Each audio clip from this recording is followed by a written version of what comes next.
예, 12월입니다. 올해 많은 날이 지났는데요. 지난 8월 5일 엔캐리 청산에 따른 블랙 먼데이를 우리가 날짜를 기억하고 있고요. 오늘 12월 4일도 꽤 중요한 날로 기억될 것 같습니다. 어제 비상계엄 선포와 6시간 만에 해제가 있었고 금융시장이 상당한 긴장감을 가지고 진행되는데요. 긴급 진단하겠습니다. 먼저 채권시장 또 외환시장 움직임부터 정리를 하겠습니다. 메리츠증권 리서치센터 채권파트장이시죠. 윤여삼 연구위원 전화 연결하겠습니다. 안녕하십니까? 네, 안녕하십니까? 네. 바쁘신데 인터뷰 응해 주셔서 감사하고요. 일단은 어제 우리 주식시장은 안 열림에도 그 얘기 나오면서 보면 지금 외환시장이 24시간으로 돌아가니까 환율이 급등하면서 원화 약세가 진행되지 않았습니까? 간밤 상황 지금까지의 환율 흐름은 어떤지요?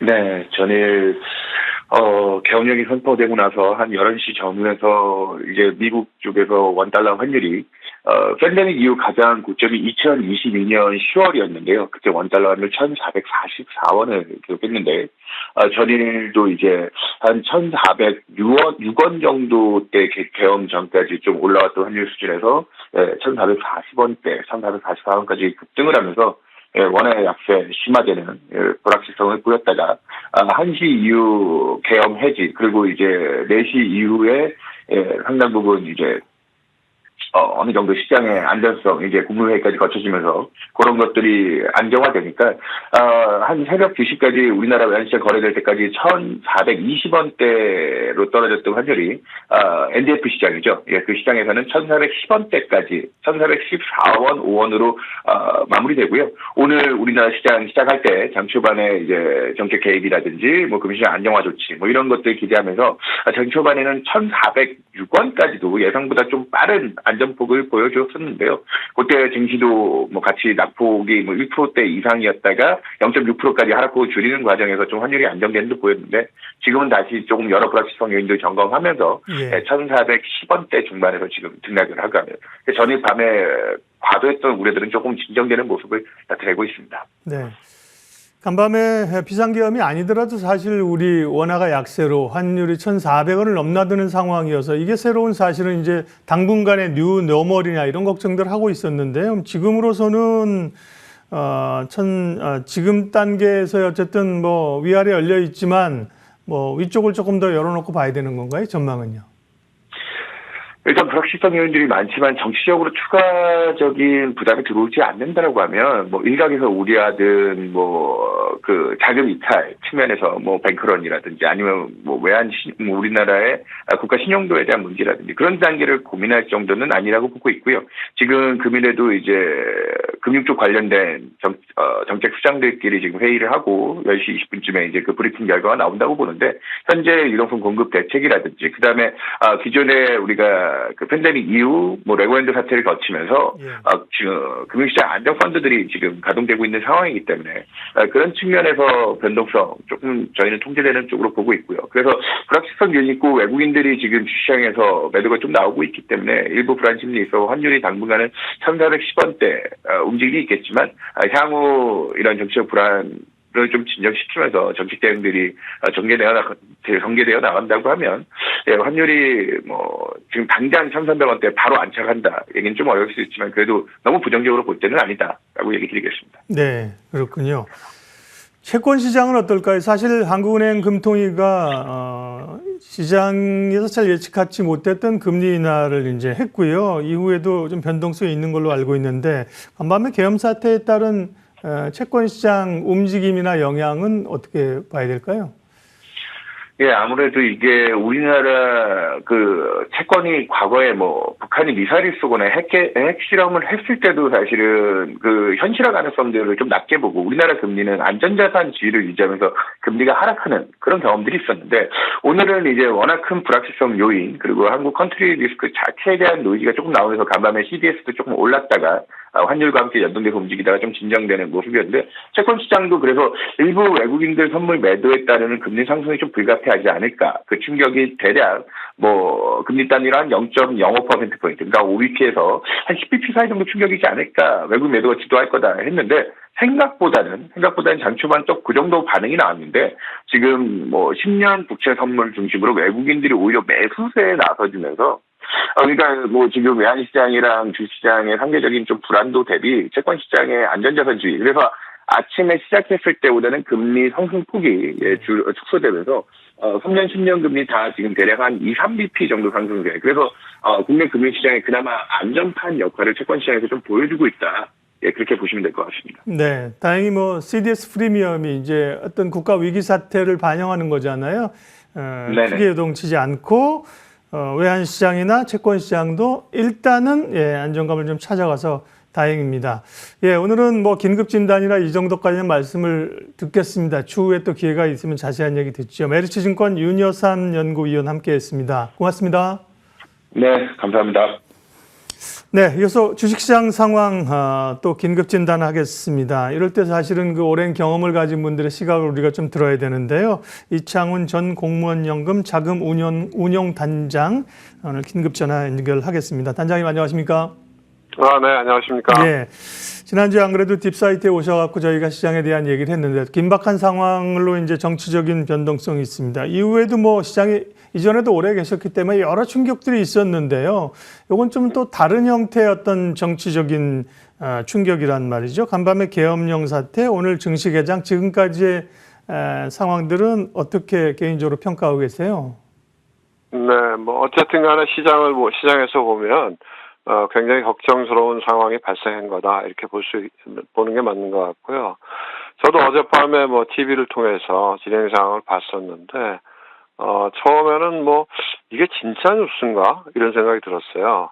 아니 지금 2024년도에 대한민국에서 이런 일이 벌어질 수 있나? 너무 황당한 느낌이었거든요.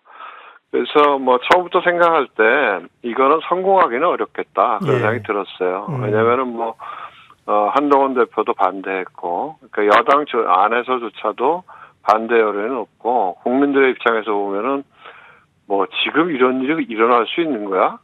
이 뭐 전혀 뭐 동의가 안 되는 상황이었기 때문에 근데 다행히 뭐 예를 들어 물리적인 충돌이 없이 그 상황 자체가 어떻게 보면 이제 다시 이제 정상화된 거죠. 그래서 대통령도 뭐 이런 상황 인식이 됐겠죠. 그러니까 예를 들면 뭐 헌법을 어기면서까지 진행했다가는 굉장히 큰 사단이 날 테니까 계엄을 해제한 상태에서 일단은 정치적인 측면에서는 뭐 한 고비는 넘겼다 이렇게 보는데 다만 제가 생각하기에는 어쨌든 지금 이런 상황이 되면 그 추후에 벌어질 수 있는 상황은 대통령 탄핵이지 않겠어요?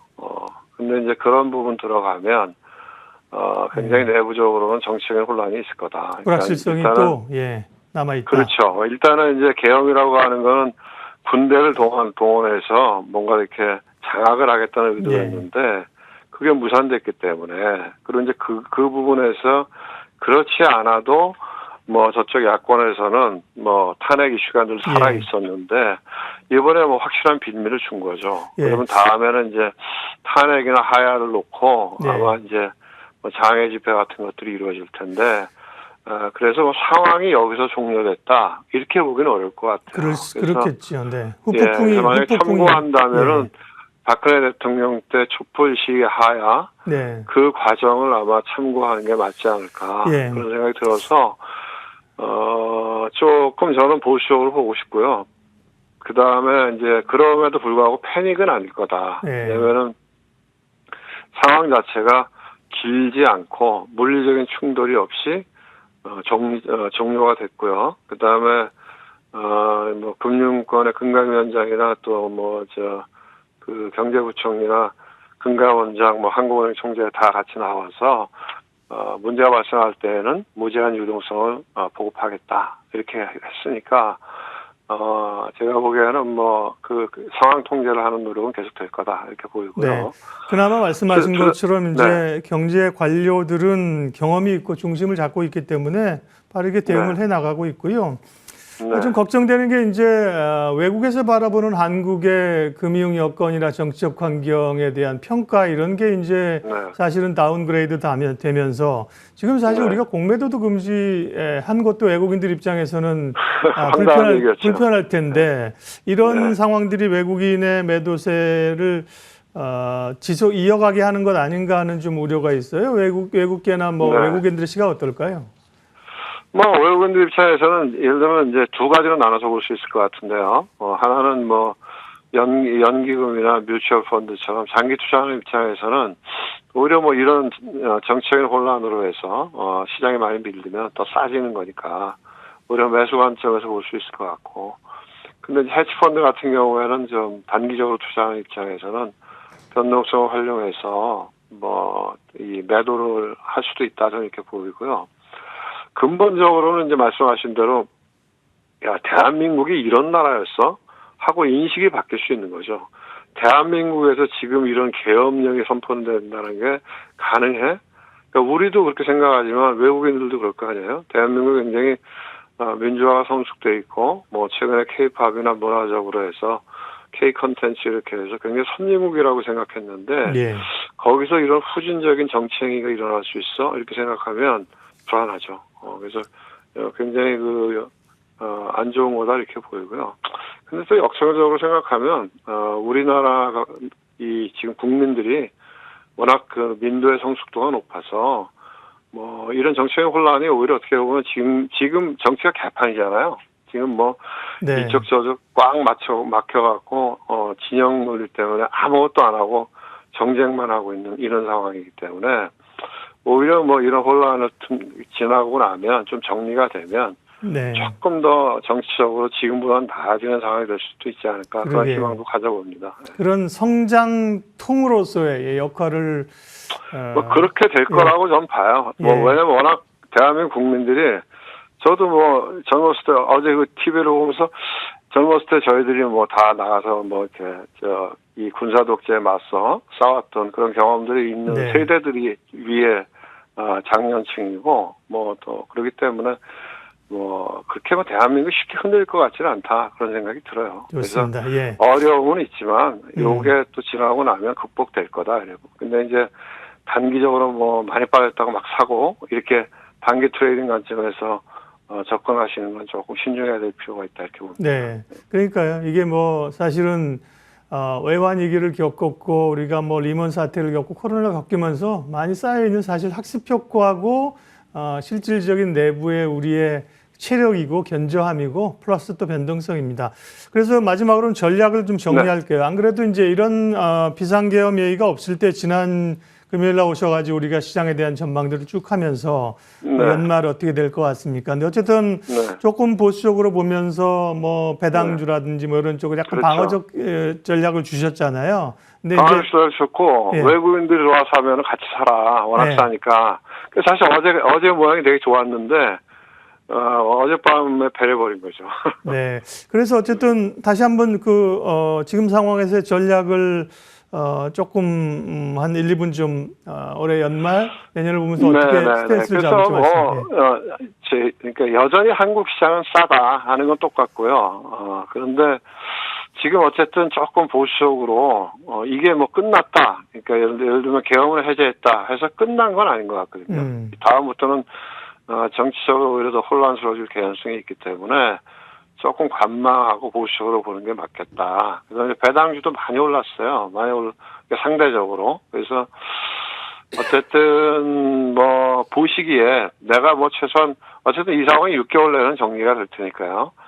한 6개월 이상 투자하는 관점에서 이게 오히려 싼 주식을 사고 싶다. 이러신 분들은 뭐 분할 매수 관점을 해도 되고. 근데 트레이딩 관점에서 지금 들락날락 하는 거는 되게 위험할 수 있다 이렇게 보이고, 또 하나 걱정되는 건 이렇게 되면 국내 투자자들이 이제 한국 주식은 안 돼. 여기 버리고 미국 갈 거야. 예. 이게 제일 걱정이죠. 왜냐하면 네. 뭐 오늘 같은 경우에도 한국 주식은 빠지는데 ETF 같은 거 미국 지수에 투자하는 ETF들은 달러 표시니까 오히려 기준가가 올라가고 있으니까. 그래서 걱정이에요. 그런 면에서. 예. 알겠습니다. 오늘은 이제 긴박한 상황에 대한 단기적인 점검이니까 여기까지만 말씀을 듣고요. 또 못다한 이야기는 다음번에 좀 따로 모셔서 하겠습니다. 이창훈 네네. 단장님 말씀 주셨습니다. 고맙습니다. 네, 감사합니다. 네. 네, 뭐 주식시장에 대한 걱정들이 다 동일합니다. 인식도 비슷하고요. 이제 오랜 경험을 겪은 분들의 얘기를 이럴 때 좀 많이 들어야 됩니다. 예, 긴급 진단 세 번째 코너는 시장에 대한 추가 분석 그리고 섹터 전략 세웁니다. 메리츠증권 광화문 금융센터 신영목 이사님 와 계십니다. 어서 오십시오. 안녕하세요. 네. 자, 오늘 뭐 원래 준비한 섹터가 있는데 그 얘기는 뒤쪽에 하도록 하겠고요. 그런 주제는 별로 지금으로서는 의미가 없는 것 같고 시장 분석하고 얘기할게요. 어제 몇 시에 주무셨습니까? 새벽에? 전 다행히도 10시에 잤는데 일어나 보니까 이 난리가 있었더라고요. 이 말씀은 이제 아침을 새벽부터 움직이시는 분들은 이제 주무시는 거죠. 그죠? 네. 근데 많은 분들은 한 10시 20분, 30분에 발생한 거잖아요. 맞습니다. 이후에 아마 제 기준은 저도 한 1시 반쯤 잔 것 같은데요. 많은 분들이 이렇게 잠을 설치셨을 텐데.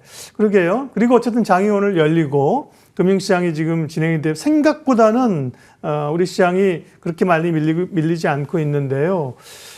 어떻게 판단하세요? 지금 상황? 이게 항상 이런 혼란한 국면이 왔을 때 네. 저도 이제 많은 방송이라든지 전문가분들의 어떤 그런 것들을 청취도 많이 하고 네. 의견도 많이 듣긴 하는데 그 애매모호한 의견보다는 소신 있는 자기의 의견을 얘기하는 게 참 좋더라고요. 네. 그래서 저는 나름대로 제 의견을 소신 있게 말씀드리자고 한다면 네. 정말 지금부터는 국내 주식을 하셔도 된다. 좀 비중을 높이셔도 된다라고 저는 말씀드리겠고요. 네. 왜냐하면 우리나라 증시가 지난주까지만 해도 하루에 2% 3%가 빠져도 왜 빠지는지 도저히 몰랐단 말이죠. 도대체 뭐가 문제인지. 그리고 이제 그래서 각 그 하우스별로 이제 시황을 담당하는 어떤 애널리스트들도 빠지니까 거기에 맞는 이유를 찾기 급급했다고 한다면 오늘 이런 정치적인 리스크가 있었다는 게 그동안의 우리나라 주가 약세가 이유가 설명이 되는 것이죠. 그러니까 정말 다행인 것은 계엄이 선포돼서 그게 유지됐다고 하면은 사실 우리나라 장 오늘 완전 박살났을 겁니다. 물론 주식시장이 안 열렸겠죠. 근데 그것을 자정 능력을 보여줬잖아요. 국회가 바로 소집이 돼서 해제를 했고 그걸 대통령이 수용을 했지 않습니까? 예. 그 전 국민이라든지 전체적인 어떤 그 정치하시는 모든 분들의 뜻이 좀 일치가 되는 이런 흐름이 있겠고 그래서 어떻게 보면 크게 보면은 이것이 악재 노출이라고 저는 보고 있습니다. 아, 이런 부분이 있어서 그동안 우리 증시가 정말 약했구나. 예. 근데 한편으로는 너무 다행이다. 대통령 임기가 2년 5개월 정도가 남았는데 만약에 이런 이슈가 물론 이제 향후에 어떤 정치적인 어떤 흐름을 봐야겠지만 예.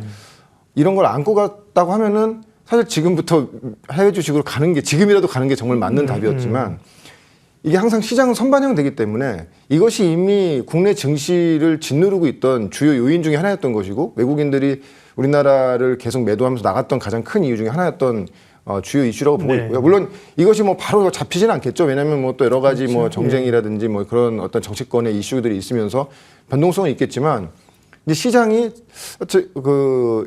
그동안의 증시가 이렇게 약세였던 이유를 찾은 것이고요. 그래서 지난 시간에도 말씀드렸던 것 같은데 도대체 우리가 아플 때 어디가 아픈지를 찾아야 그걸 고칠 텐데 그동안에는 도대체 우리가 안 좋긴 한데 어디가 아픈지를 몰랐단 말이죠. 근데 그런 부분도 물론 삼성전자도 삼성전자 그룹주라든지 롯데그룹주라든지 이런 기업적인 문제도 있겠지만 정치적인 문제도 그동안 우리나라의 코스닥이나 코스피 시장을 하락 요인에 분명히 있었다고 보고 있고 아마 또 그러면 해외 주식 하시는 분들이나 해외 주식 하시는 분들은 지금 이런 생각하시겠죠. 역시 그냥 해외 주식 하는 게 맞아. 국내 주식 하시는 분들은 지금이라도 가야 되나? 진짜 국장 너무 힘들다. 이런 계엄령까지 겪으면서 여기서 주식을 해야 돼? 라고 말씀하실 수 있지만 과거의 흐름으로 본다면 이게 역사는 반복되니까 과거의 흐름으로 본다면 사실은 계엄이라는 이런 이벤트는 어떻게 보면은 천재지변급이지 않습니까? 그렇죠. 저도 처음 겪는 일이고요. 과거에도 어떤 이런 사례를 볼 수가 없어요. 근데 유사한 사례를 본다고 하면은 박근혜 대통령의 어떤 예전에 탄핵됐던 그런 흐름, 그런 정국과 유사하게 볼 수가 있거든요. 그렇죠. 그때 당시에도 최순실 게이트에 대한 문제가 불거지면서 그 탄핵까지 갔던 것이고 지금도 정치권에서 또 여러 가지 그런 어떤 인물에 대한 이슈 때문에 이렇게 불거진 것이라고 한다면 당시에 보면은 그런 최순실 사태로 인해서 많은 그런 혼란스러운 부분들이 그때 당시에도 주가에 그냥 반영이 됐거든요. 계속 혼란스러운 사태로 갔다가 계속 증시 자체가 약세가 되고 환율도 굉장히 약했습니다. 그런데 탄핵 소추가 발의가 되면서 법원에서 마지막 최종으로 탄핵 소추가 되면서 그때부터 증시가 안정화가 되고 환율이 오르고 그 예. 이후에 대통령이 바뀐 이후에 증시가 그 다음 해에 사상 최고치를 찍었단 말이죠. 그렇기 때문에 지금 어제도 보면은 지금 우리가 여기서 가장 저 개인적으로 말씀드리는 거는 가장 우리가 여기서 민감하게 봐야 될 것은 환율이다. 왜냐면은 어제 저녁에도 환율이 급등했다가 예. 다시 뭐 제자리로 오긴 했는데 당시에도 환율이 굉장히 급등을 했던 흐름이 나왔었고요. 그리고 탄핵이 된 이후에 원화 강세가 되면서 외국인들의 매수세가 유입되면서 증시가 사상 최고치로 갔었거든요. 그러니까 지금도 보시면 아시겠지만 지금도 만약에 여기서 만약 해외 주식으로 나가신다고 하면은 환적인 부담도 굉장히 클 것 같다고 저는 생각이 들고요. 반대로 외국인들이 봤을 때 대한민국이 저렇게 허약한 체질이었어라고 얘기를 하지만 증시는 선반영이기 때문에 그리고 우리가 그 안에서 자정 능력을 보여줬고 그리고 변화될 수 있다는 어떤 기대감을 지금 시장에 심어줄 수 있는 그런 구간이 왔기 때문에 예. 오히려 여기서 정치가 안정되고 환율이 원화 강세가 된다고 하면은 오히려 반대로 외국인들이 들어올 수 있는 그런 환경이 왜냐하면 뭐 반도체라든지 물론 그 시황은 좋지는 않지만 이미 그 시황 대비했을 때도 주가가 다 많이 빠져 있는 상태이기 때문에 네. 외국인들 입장에서 봤을 때는 굉장히 매력도가 높은 왜냐하면 외국인들도 많이 오른 어떤 섹터라든지 지수에서 일부는 해지를 할 수 있는 새로운 투자처를 찾아야 되는데 우리나라가 지금 그런 거에 굉장히 좀 어떻게 보면 좋은 투자처로 그렇죠. 그러니까 예. 우리는 아프지만 그들은 좋을 수가 있는 것이죠. 그렇죠. 예. 그렇게 된다고 하면은 우리가 여기서 너무 감성적으로 대한민국 역시 힘들어. 얘 네. 뭐 나가야 돼, 떠나야 돼 이렇게 생각하시는 것보다 냉정하게 환율이라든지 그러니까 지금 과거에 정확하게 지금 사례와 똑같은 상황은 없습니다. 근데 우리가 최근에 10년 전 상황을 본다고 하면은 박근혜 대통령이 바뀌는 그런 과정 속에서 어떤 외국인들의 스탠스라든지 환율의 흐름을 네. 본다고 하면은 지금은 오히려 우리가 물론 이제 바닥을 잡고 어느 정도 안정화되는 거는 이 시간이 좀 걸리겠지만 지금부터는 정말 국내 주식 비중을 늘리셔야 되는 아주 절호의 기라고 저는 생각하고 있습니다. 네. 스티브 잡스가 얘기한 것처럼 영어 좀 죄송합니다. 쓰겠습니다. different thinking, different way를 가라고 하는데 그게 힘들죠. 그죠? 근데 다른 시각, 좋은 시각, 우리가 참고할 만한 시각을 주셨고요. 네. 그래서 이제 그러면 좀 안정을 가지고 이제 우리가 준비한 원래 얘기를 조금 해도 될 만한 시간이 되겠습니다. 지금 보면 저희가 원래 조선주 얘기 이제 오늘 하려고 준비를 해놨던 게 있는데 긴급 진단했고요. 조선주를 이제 지난주부터 이제 말씀을 하셨단 말이에요. 네. 그리고 주가는 사실 좀 올랐다가 좀 조정받은 측면도 있는데요. 조선업을 주목하시는 이유하고 투자 포인트 다시 한번 알려주세요. 단순합니다. 네. 트럼프가 단선 확정된 이후에 윤석열 대통령과의 통화 내용도 조선주를 콕 찍었다는 게 굉장히 핵심이라고 봐요. 예. 바이든이 사실은 IRA라든지 반도체 칩스 관련된 여러 가지 이런 것을 했을 때 웨이퍼를 이렇게 들고서 맞아요. 웨이퍼를 들고서 네네. 흔들면서 발표를 했지 않습니까? 예. 약간 전 그런 급에 속하는 왜냐하면 대통령끼리 어떤 당선된 이후에 어떤 그 통화 내용인데 특정 산업군과 특정 섹터를 이례적인 거죠. 맞습니다. 상당히. 굉장히 예. 이례적인 겁니다. 그것도 트럼프 입에서 네. 이 말이 나왔다는 것은 그러면 향후에 우리나라 이 산업 중에서 미국과 협력해야 될 강화된 협력보다 더 강화되게 협력할 수 있는 그런 섹터가 반도체도 무조건 거기에 들어가겠지만 조선업종이 가장 거기 탑픽이라고 볼 수가 있겠고 특히나 지금 보시면 아시겠지만 그래서 지금 최근에 보면 MRO 어떤 지금 미국의 전함들을 운영하고 유지하고 보수하는 네. 이 MRO 사업이 연간 20조 정도의 규모인데 우리나라에 보면은 지금 하나오션이라든지 HD 현대중공업이 이미 그 라이센스를 올해 7월에 다 획득된 상태이기 때문에 네. 내년부터 이런 시장이 열리는 것도 굉장히 긍정적인 그런 이슈라고 볼 수가 있겠고 아마 지금 최근에 이제 아마 트럼프 대통령이 1월 20일 취임하게 되면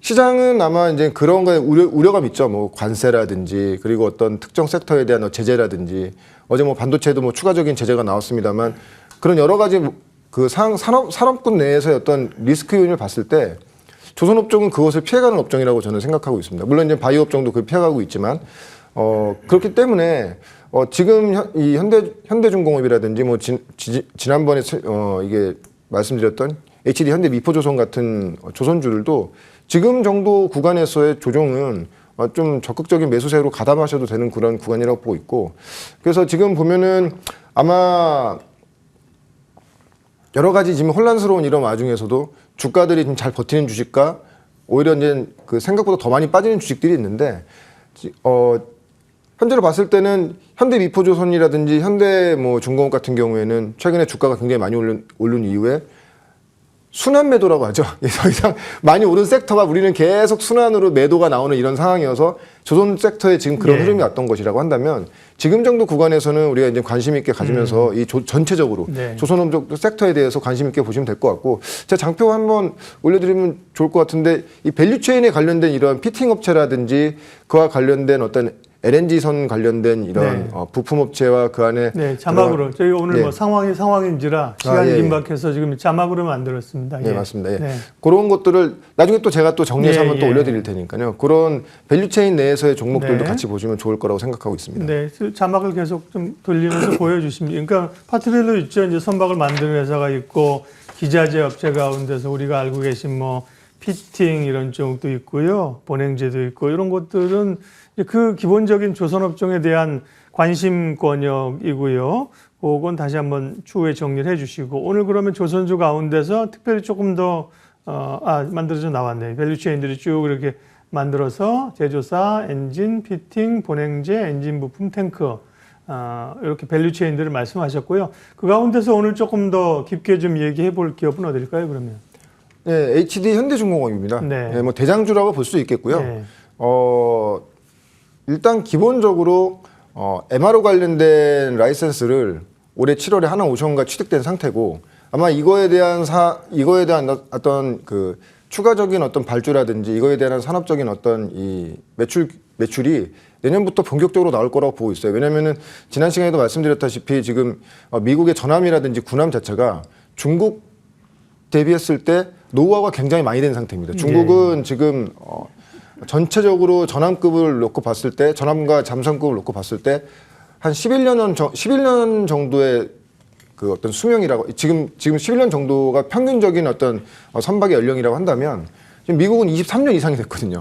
그러니까 노후화된 선박이 굉장히 많기 때문에 그거에 대한 어떤 그 시장이 굉장히 좀 새로운 성장 동력으로 볼 수 있겠고요. 그게 연간 20조 시장입니다. 물론 우리나라 업체들이 다 그걸 가져오는 건 아니겠지만 여기에서 얻어가는 기본적으로 어떤 발주가 나오기 시작한다고 한다면은 이게 국방 관련된 일이다 보니까 꾸준한 수주가 나올 수 있다고 볼 수가 있겠고요. 네. 그리고 또 하나 주목할 것은 지금 미국의 에너지부 장관이죠. 예.